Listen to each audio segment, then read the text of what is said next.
This is Edison Zhao, and yes, today I'll be talking about communication beyond words. So before, from the brilliant presenters, we have heard some great approaches to our topic on presentation about communication beyond words. And in fact, today I'll be showing you yet another different approach to it. For today, I want to show you what it means to communicate. With the words, but beyond words at the same time. Before that, I want to start with a simple discussion about what it means to communicate. Okay, so if you look on Google, the Google Wiki definition gives you something like to share or exchange information, news, or ideas. But that really is just half of the story. Whenever we use these words, there is an end to it, the purpose of it, but at the same time, what's more important is the process through which it is done. Then this next and even more important question comes up. How? How do we communicate? Well, of course we use words, right? I mean, those are symbols that have represented power over certain concepts and often link back to a distant memory of ours. For example, the word tree refers to something like this. The word cat refers to something like this. The symbols or letters have these representative powers over certain concepts, and they can picture a mental image with our brain. And it is these things, that's the information or the news or ideas. But at the same time, there are certain concepts that cannot be fully pictured within our brain. For example, let's try picturing a graphic representation of the word history.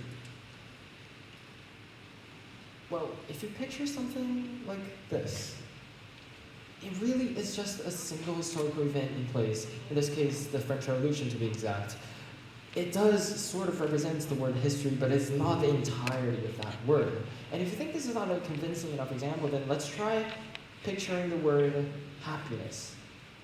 Well, if you picture something like this, then what you're really picturing is a bunch of people having fun together. Well, yes, those people are happy, they're enjoying their happiness, but that's not the entirety of the word happiness. And if you're looking for a verbal definition by word, to these more abstract concepts, then what you get is something rather disappointing. For example, for history, it's the study of past events, particularly in human affairs, and for happiness, it's the state of being happy. I mean, we all know what that means. Well, but those are frequently used words, right? I mean, we use these words every day saying, like, how did you do on a history exam? Or were you happy about yesterday's party? But ask yourself, if you were to explain these concepts to someone, these words to someone, with your words only, do you have the confidence that by the end of explanation, they will understand the word? Let's say this person is an infant, or someone who is so isolated from the society that they have never learned any language. In fact, let's do a raise of hands. If you do think you have this confidence, please raise your hand. I'm gonna lower my hand. I see a few hands up here, over there. Great. But that's like a hard thing to do, to be honest. Personally, I don't have the confidence that I can convey this meaning of words to other people. Well, it is kind of brings up to the next point. So you see the word tree and the cat, they're different from the concepts of being happy or happiness and history, for they're rather abstract and does not exist in the world. They are not any actual objects or tangible things that exist in the natural world, and they cannot form pictures in our brain, and they do not have verbal definition by word. Yeah, see these crossing out. There's no way you can get these things when you see the word history or happiness. Then what's going on? Then what are we really communicating? And if none of these ideas truly have a definition by word, how do we know what they mean? Well, what's really going on here is that through a specific combination of letters or strokes or brushes, we have pictured a certain concept that cannot be fully captured by just the words we use to describe them. Then this big question pops up. What makes up for the extra meaning that words alone cannot bring to us? Here, I want this question to be lingering in your mind for a little while, and I'm going to move on to something that's totally unrelated. I call it the magic of experiences and memories. And specifically for today, I'm going to talk about special type experience or memory, one that is not owned by mere individuals, but owned by people collectively speaking, by a whole group of people, by an entire culture, or even all of humanity. And that special experience or memory is called a context. The context this context is in a more cultural sense. It's different from the one we talk about in the conversational sense. It's different from things like background knowledge or the time, place, and event, but it's more about the connotations that lies within every line of sentence. And you see, as a cultural sort of concept, there are differences in terms of context in different cultures. So we can categorize these different cultures into high and low context cultures, depending on how complicated and how subtle these connotations are. And a simple way of differentiating high and low context cultures is by how much context we assume each other knows. That is, in high context cultures, for example, we assume each other have a high level of shared knowledge and shared understanding, and that you would expect some sort of underlying message that's above the literal meaning of one's words, that is, connotations. And just to be very, very explicit so that low context people get it and high context people don't over get it, in high context cultures, conversations among sentences, and yes, in high context cultures, information is expected to communicate with subtlety and using collective understanding. And examples of which include China, UK, and Saudi Arabia. While in low context cultures, information is expected to be explicit and detailed, communicating that message without distortion. And examples of which include the USA, Sweden, Germany, and the Netherlands. And maybe by this moment I've realized that the context thing is not totally unrelated to where the extra meaning of words came from. You see, sort of a little lie there, by the way. Well, actually I can tell the key to answering the question of where we obtain this extra meaning that words alone cannot give us lies within the magic of experiences, memories, and most importantly, context. So, do me a favor and think back to the examples of trees, cats, history, and happiness.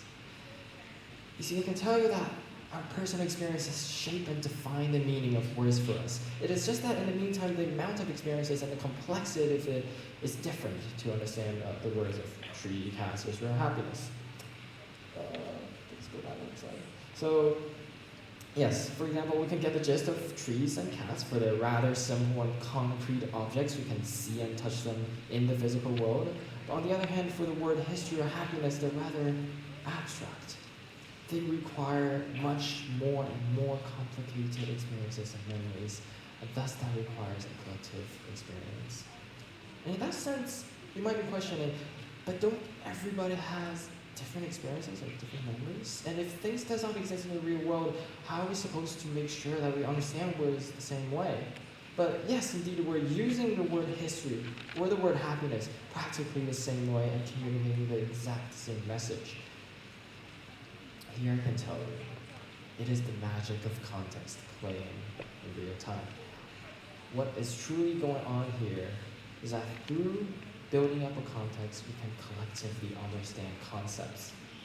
The word history being the amount of past events that's contained in, or the emotion that's observed in these events, or the amount of people died in tragedies.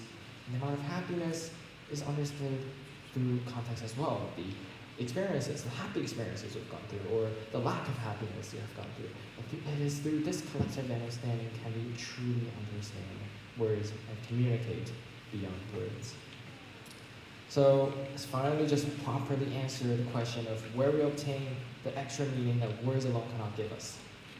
It is that we obtain all the knowledge of words through experiences. A solid experience, like those common or stored in the dictionary, are often building up a more, solid ideas, or solid objects, if you wish to say it, and which is common in low context cultures. And a more fluid or abstract collective experience builds up a more implicit and subtle context, and using which you can communicate without denotations, which is common in high context cultures. And we can also say in the meantime, as experiences build up meanings for us, we collectively recognize some of them and write down them explicitly on paper or dictionary or Google, and then that becomes the denotation or the literal meaning of words. While in the meantime, we leave some blank space that can be filled in later on the moment we experience something new collectively, using context to fill in the understanding of connotation for words. Great, question answered. I know the talk is getting long and boring and people are like getting sleepy, so why not let's end the final talk with a more lively example. Memes. Yay, we all know memes, right? Yes. You might have expected it. Yes, memes is a live representation of how context plays in our time, in our life. And if you happen to know this picture, it is about the meme of, "Oh George, I see you." That requires certain context for you guys. If you happen to know Dream George or Minecraft Manhunt, then you probably understood that meme and maybe waking up a distant memory of yours or making you laugh a little. And that is context in real time. So if you happen to get that meme, you have successfully witnessed connotation communicated successfully thanks to common context. So by the end of the talk, I just want you guys to remember that whenever we use words or things like memes, we're referring to our past experiences and assuming that others have a similar collective experience or context. And it is by doing this referring and assuming that we can use words to their maximum capacity, communicating with words, but truly beyond words. My talk ends here today, and thank you all for listening. Have a good night and enjoy your lesson.